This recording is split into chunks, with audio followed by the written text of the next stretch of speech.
Alright, so I usually don't say you should share my video, but you see this particular video, I want it to go far and wide so that the world will know what is happening. Now, this person on my screen, his name is Bodmas Prince Kemepade. He's a very influential person in the Niger Delta region. When I mean influential, very, very influential. His influence covers Port Harcourt, Bayelsa, because he stays in Bayelsa and he has a temple in Bayelsa. His influence covers Port Harcourt, Bayelsa, and Delta State. He's very influential down to politics, money. He's so influential that if he overrides the police, he overrides the civil defense, and nobody talks to him because of his money and his influence.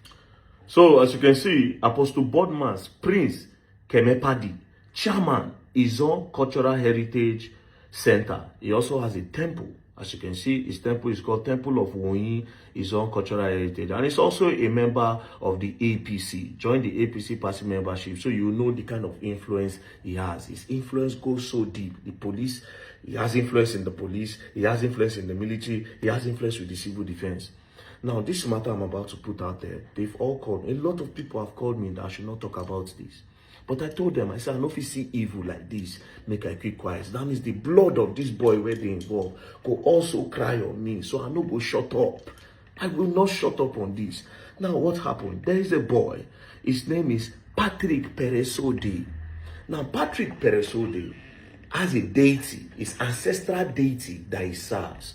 Now, Bodmas Kemepade is a temple. He has his own deity that he serves, and he also has a temple. He has a lot of youths under him because his influence is so big. He has money, he has the connection. A lot of youths, they answer to him. Now, this Patrick is like a rebel. Patrick is saying that with the whole influence that you have and the way you control the youth, especially in Bayelsa State, the Ijaw youth, why can't you empower the youth? He's always emphasizing on that. So therefore, Patrick always say that Bodmas is using tradition to deceive the youth, to cage them, empower them. So one day, Patrick now made this post on the 21st of December 2025. Patrick made this post where he said, I would like to test an AK-47 on you, Bodmas Prince Kemepade. If it doesn't penetrate, I'll give you 10 million naira cash. You see what he did here? Sarcasm. He was trying to say, okay, since you deceive all these youth with juju now, or since you claim, say you get juju, you get jazz, or you do tradition, you get control, you get power, come make we test you with AK-47. Sarcastically, he made this post. Then after this post, he made another post on the 14th of January, 2026. He made this post. Now, the caption of the post is, in order to teach all Ijaw youth how to become billionaires, Desioru, the money-making machine, taught me casino. However, in the name of African spirituality, Bodmas Prince Kemepade, a blogger, screenwriter, visual content creator, cinematographer, promoter, and a video editor who ought to promote the Ijaw culture, is busy deceiving Ijaw youth with the so-called Winnie Temple. So this guy does not believe in Bodmas, and he believes that all the youths that are following Bodmas is deceiving them. He made this post on the 14th. On the 15th, Wahala came. On the 15th, it is said, the eyewitness said this, and I spoke to the sister this morning, according to what she told me. She said on the 15th that Bodmas went to the area with 2 cars and a lot of boys. He went to the area where Patrick Peresode lives. And then when he got to the area, he started asking around, who knows the house of Patrick? But people didn't want to talk. That was how we now went straight to this guy. The name of this guy is Onyintari Agusi. Onyintari is the chief priest of the area, and he's also very close friends with Bodmas. So he went to go and meet his friend and say where that boy they live. That was how Onyintari now told his son, daddy's boy, to take Bodmas and the other boys to the house of Patrick Peresode. And when they got to the house of Patrick Peresode, they started beating him and told him to enter the car. The boy obviously started dragging with them. They were beating him. His younger brother came out and said, no, leave my brother alone. They started beating him as well, and they threw 2 of them inside the car and they drove off. When they drove off, the eyewitness in the area now called Patrick's sister and Patrick's mother. They say, make una come Bodmas. Una know say Bodmas get influence. Bodmas and his boys came to the area to come and carry Patrick. Because of his influence, we could not fight him. But his friend, the chief priest, Onyintari, is around, come and meet him. So that's how the mother and the sister, the mother who is sick and has a high BP, they now went straight to the chief priest house. When they got to the chief priest house, they now said, your friend came to carry our son. Please beg him to return our son. Then the chief priest told them that your son has beaten more than he can chew. But they are going to release the younger brother. But you see him, they will make sure he stays there with them till the end of January. That as he speaks to them now, they are already torturing him. That since he thinks he's stubborn, that they are torturing him. So he told them that, please, just go home. Don't worry yourself. They will show him, they will teach him a lesson he will never forget. So that was how the mother and the sister left. Since he told them that, okay, they will return the younger brother to them. This happened on the 15th. On the 16th, they did not hear from them. On the 17th, the sister became disturbed.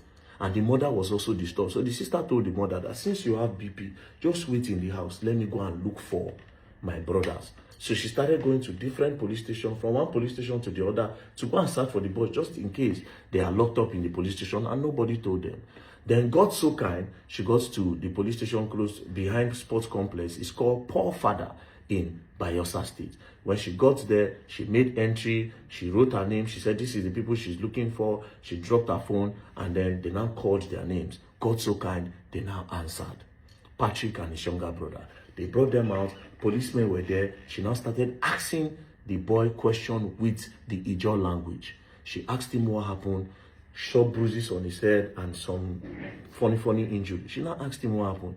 The boy now said, well, it is because of the social media war that they have, then Bodmas and some boys came to the house. They now carried him and his younger brother to Bodmas's house.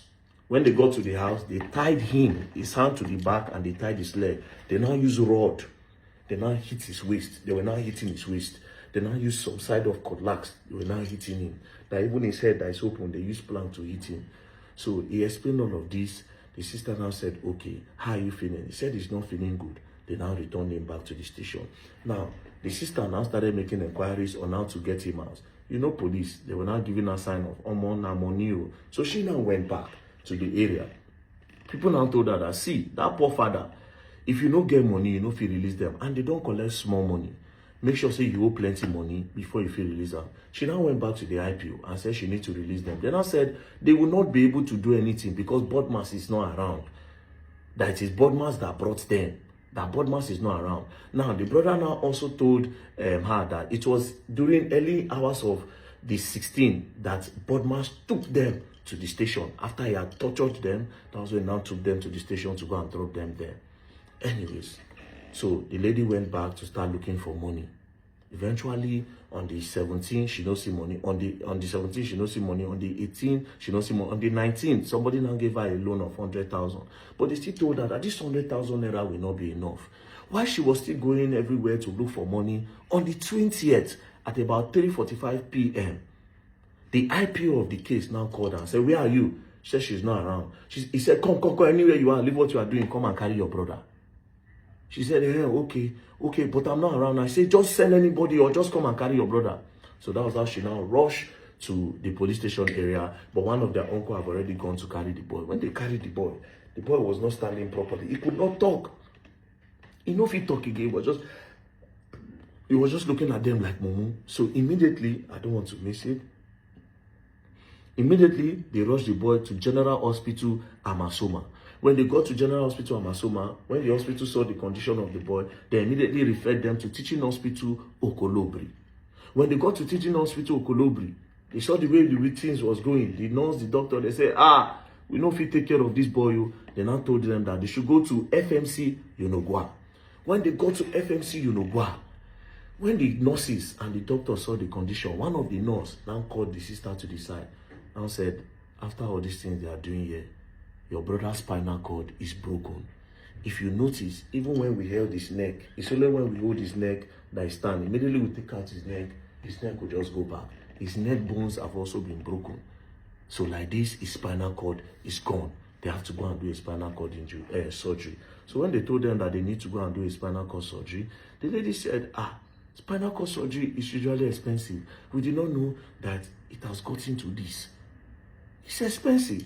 They now said, I've given you the hint I want to give you. take this boy to UPTH Port Harcourt for the surgery. They were still running around trying to think, okay, what do they do? Now, in one of those days where they took them to the hospital, this is one of the scenes from the hospital. Yes,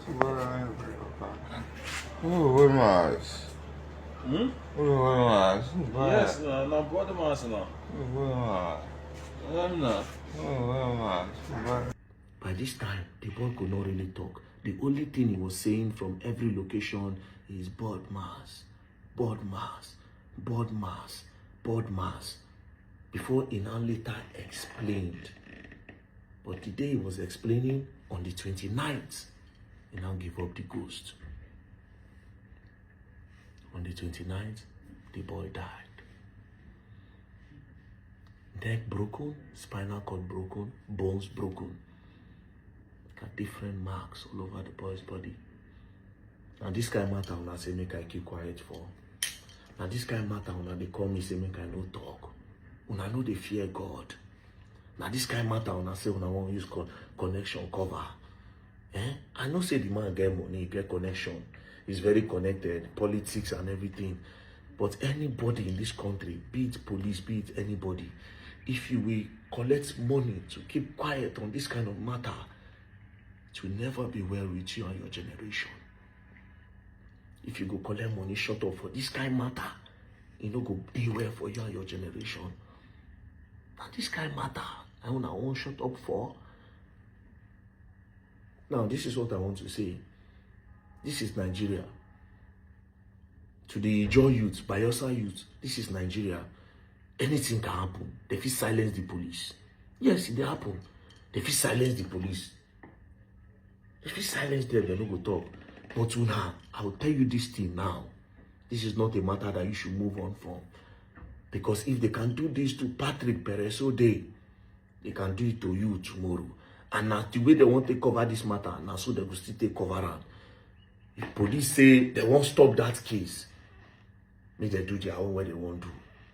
But for that land, this Bodman's guy, he know if he come that kind of place, can't stay again. Wanna no let them stay for there again.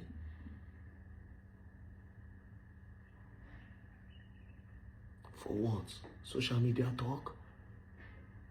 The boy gave AK-47 when he won't take shoot you. Because he say, make you come, make they test you. Nobody say, I go down. Then he said you are deceiving the youth. So what? Now you carry the boy, tie him like goats. Tie him leg, tie him hand. Use rod, they knock him for waist. Break his neck. Then go carry him body, go down for police station.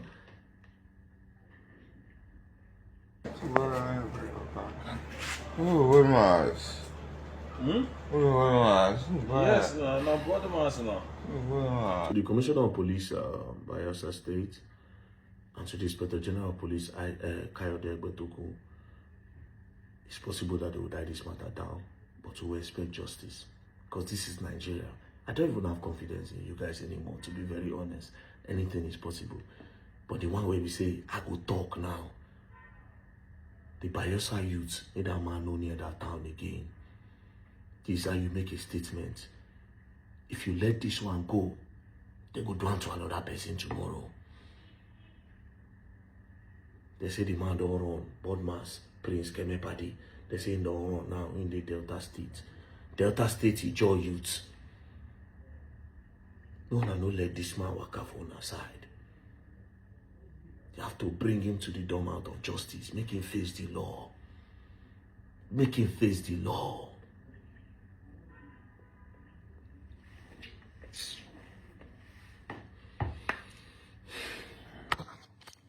He's on, Mona no grill. He's on, Mona no grill.